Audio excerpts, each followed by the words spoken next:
आप लोग एक शादी का बहुत सुंदर गीत सुना रहे हैं, बहुत सुंदर गीत है।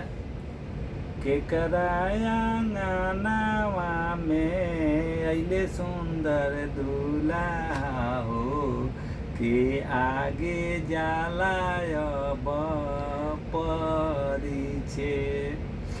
ए बाबा के आंगनवा में अइले सुंदर दूल्हा हो, ए हमरानी जाली अब परिछे। ए धीरे धीरे चुमिया माँ बाबू बारे डरी का हो, ए धीरे धीरे चुमिया माँ बाबू बारे लड़ी का हो।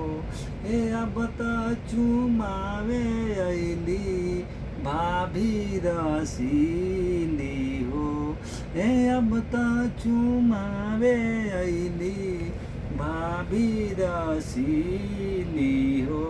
ए जो बनाही लेला जामुन गाछ हो, ए तीसरे चुमावे अइली, तीसरे चुमावे अइली मामी झरेली हो।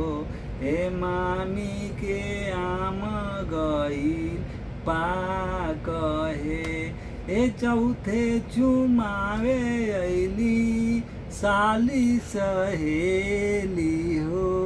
चौथे चुमावे अइली साली सहेली हो।